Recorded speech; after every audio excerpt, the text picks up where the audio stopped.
On va retrouver celui que vous avez eu en direct dans votre journal. Je parle de Valérie Le Rouge, qui est à Bruxelles, effectivement, pour nous, pour Télématin. Ce matin, pour une histoire banale ou extraordinaire, à vous de juger ou pas, d'ailleurs, en tous les cas, une histoire étonnante et qui fait sensation au Royaume de Belgique. Valérie, bonjour.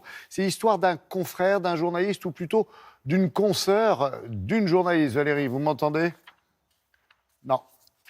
Apparemment, voilà, Valérie Petit problème de son avec voilà. l'extérieur. Alors, Valérie est en train de s'équiper à nouveau, de mettre une oreillette pour qu'on puisse communiquer. Bonjour Valérie, je parlais, vous m'entendez? Voilà, il disparaît de l'écran parce qu'il est en train de s'installer, de reprendre ses petits papiers. Il est sur tous les fronts, Valérie Le Rouge, ce matin. Je parlais de cette histoire extraordinaire, effectivement, que vous allez nous conter. Histoire d'un confrère, d'un journaliste, ou plutôt d'une consoeur, d'une journaliste, et qui fait sensation au Royaume de Belgique. Oui, bonjour Laurent, bonjour à tous, je suis revenu effectivement pour vous parler de cette histoire, et ce n'est pas n'importe quel journaliste, il est plus connu que vous et moi réunis ici sur les télés flamandes en tout cas. C'est ce qu'on appelle ici un bekende Vlaming, un flamand connu. Les téléspectateurs de la VTM connaissent son visage par cœur. En fait, il est sur tous les fronts, il a couvert, il a fait le tour du monde, c'est un grand reporter. Il était aussi sur les élections présidentielles, il a fait l'interview d'Emmanuel Macron. Et la semaine dernière, eh bien, il a décidé de réapparaître à l'écran en femme. Énorme surprise, vous en doutez, pour les téléspectateurs, et beaucoup de bruit autour de son histoire, évidemment. Vous allez le voir, les Flamands ont plutôt bien accueilli cette histoire. Reportage avec nos amis de la RTBF. Première journée de travail pour Beau, en tout cas en tant que femme, avec un badge tout neuf. Car depuis près de 30 ans, ce journaliste vedette de la télé privée flamande parcourait le monde entier en tant que Baudouin en cravate et cheveux courts. Depuis la semaine dernière, il apparaît à l'écran en tailleur et longs cheveux blancs. Il a décidé de vivre au grand jour sa véritable identité sexuelle qu'il ressent depuis l'enfance. À l'école, on faisait des petits sketchs et le thème était la télévision. Et moi, j'aurais tant voulu être la speakerine.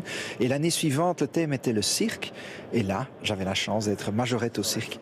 Marié et père de 2 enfants, Beau a longtemps hésité avant de franchir le pas. Il le fait pour lui d'abord et pour aider d'autres transgenres. J'espère que effectivement, ma transition et surtout le fait qu'elle a été rendue publique aidera des gens qui depuis des années sont mal dans leur corps, qui y pensent, qui y songent mais qui n'osent pas le faire. Moi-même, il y a 15 ans, j'ai voulu le faire et je n'ai pas osé. J'avais peur de perdre mon boulot que j'aime tant, être reporter.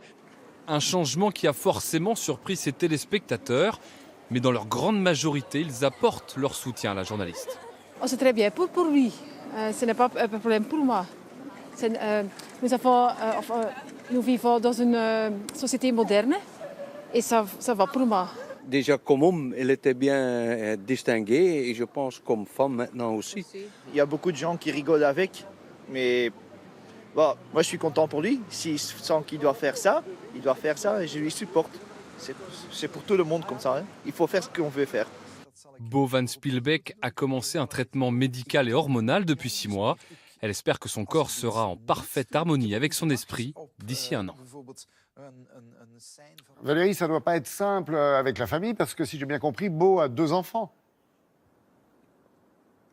Oui, 26 et 27 ans, et il est marié avec Marianne, donc son épouse.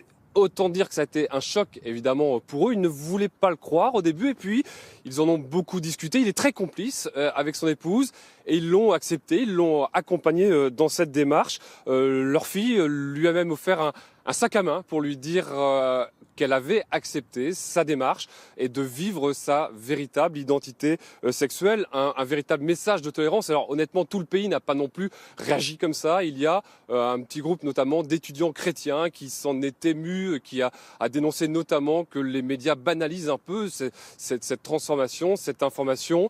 Mais globalement, ça a donc quand même été très bien accueilli. Beau va néanmoins disparaître 6 mois de l'écran, le temps de parachever sa transformation, et elle entend bien revenir à l'antenne pour couvrir tous les grands événements à travers le monde. Merci beaucoup Valérie et bonne journée. Merci de nous avoir raconté cette histoire qui fait sans doute effectivement la une des journaux en Belgique depuis ce matin au moins.